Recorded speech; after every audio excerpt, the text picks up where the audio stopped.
So there are a few things that you're going to want to know before moving to South Jersey. In fact, you want to make sure that you can handle these 10 facts before moving to South Jersey. Let's do it.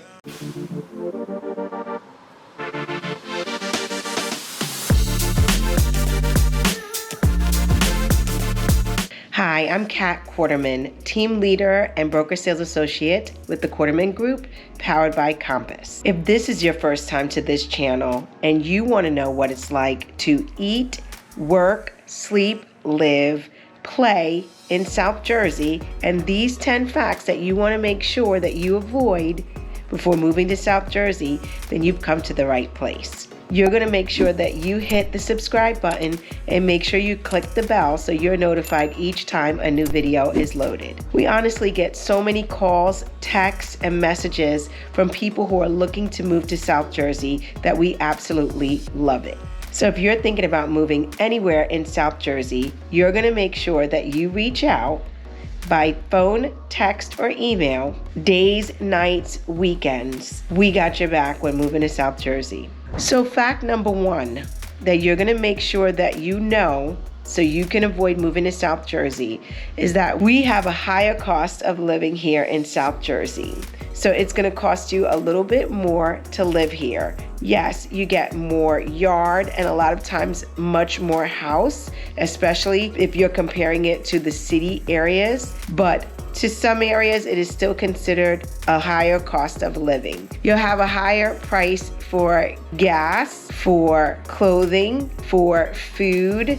Also, as far as jobs are concerned, you might not get paid as much for the same job as you would in a city area. So that's what gives us the higher cost of living. Housing prices are also higher as well when you compare it to the different areas that are surrounding. So the nice thing is, though, even though it is a higher cost of living, you may get more space as far as land that your house sits on. You'll get a backyard, you'll get some peace and quiet, and some nice views when you move to South Jersey. The second fact that you want to make sure you know to avoid moving to South Jersey is the limited job opportunities. We do have companies like Lockheed Martin, Comcast, and some major hospital networks down here in South Jersey, but for the most part, many people still commute to the city areas like Philadelphia and New York for work. Third fact is the high level of traffic, especially during the morning commute and the evening commute when you're coming home. Today, I went into Philadelphia and I needed to get there for a 6 o'clock appointment, and I left South Jersey at 5. So it took me about an hour to get there, but coming back home at 6:30 at night, it only took me a half an hour. So that's just to kind of give you an idea that if you are commuting during the morning rush hour or the late afternoon, evening rush hour, you want to make sure you give yourself a little bit more time. And of course, when it's raining outside, bad weather, snow, you want to give yourself a little bit more time. The fourth fact is the limited access to public transportation. So South Jersey, for the most part, you do need a car to get around. If you're not living in a city-like area, then you're not going to have that corner store bodega to stop into to get that bottle of soda or iced tea that you forgot to get earlier.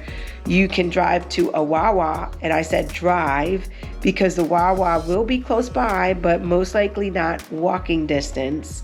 But you'll need a car in order to get around for the most part. Transportation is limited, so there's not a bus stop at every corner, not a train stop at every corner, and a lot of times you'll need to drive to the train or to the bus. The next fact is the limited cultural activities. So I know growing up in New York City, we had lots of different cultural festivals to be able to go to.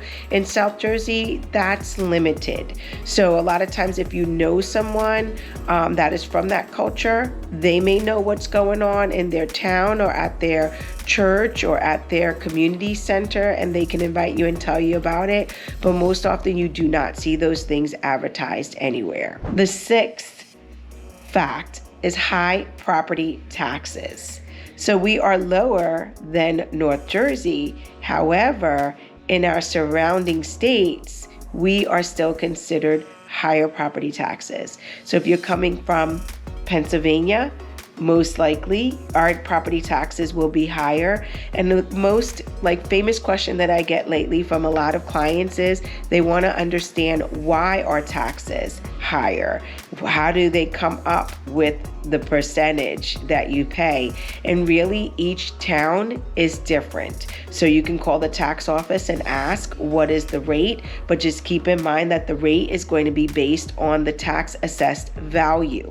So it's not necessarily what you pay for the home, but the tax office will take into consideration that if your home had a new kitchen, a new bathroom, whatever updates it was to it, they take into consideration how much more is the house that has the new kitchen or the new bathroom selling for. And then they add that amount on to what the property has been assessed at. And that's how they come up with this tax assessed value. Then they use the rate, whether it's 2.6%, 2%, whatever it is. And they say, okay, that's what your property taxes will be. Of course, you can always dispute them if you'd like. It's not always easy to dispute it, but you can. The next item is the limited shopping and dining opportunities. So there are some towns that you can go to, like Cherry Hill has many different restaurants that you can go to. Mount Laurel has a few, but then there are many towns where you can live in it, but there won't be any restaurants to go to. You would need to go to the adjacent town or at least drive a half an hour to get there. There aren't also many ethnic restaurants to go to. I think we have one Jamaican restaurant that opened up. I think it's a little further south of Cherry Hill that a lot of people have been talking about and wanting to go to. The nice thing is that when these restaurants do open up, any type of different food restaurant, you will see it in the different chat groups. If you're on any type of online communities or chat groups, people will talk about it. And then that's how you know, oh wow, that's a great new Italian restaurant or Mexican restaurant that you can go and check out. Other than that, most people drive to Atlantic City, Philadelphia, to Mercer County, even North Jersey to experience the different foods. The eighth fact of why you should avoid moving to South Jersey is the community living and the homeowners association fees. I am working with a client this week who wants to avoid the HOA fees, not because it's expensive or anything. Some of them may be $450 a year, some may be $31 a month, but it was because they didn't want the association telling them what they can and cannot do to their home. So they wanted to avoid that kind of living. And in South Jersey, we have a lot of different communities and developments that you can be a part of. The nice thing is that a lot of those communities do have amenities. They may have parks, they may have community centers, they may have different clubs, that happen just for that community.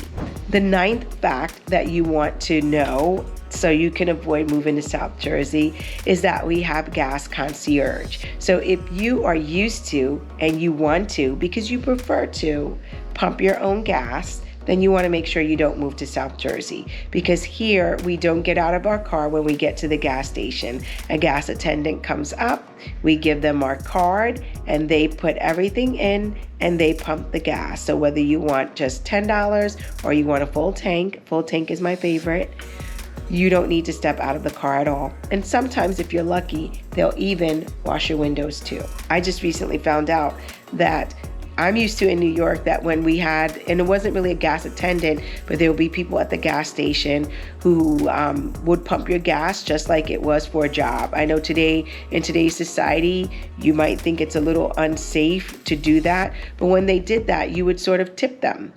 So I thought in South Jersey, you didn't need to tip the gas attendant. And the other day I had asked someone at the gas station and he said no, that they do take tips, and very seldomly do they get tipped, but they do get paid an hourly wage to be the gas attendant.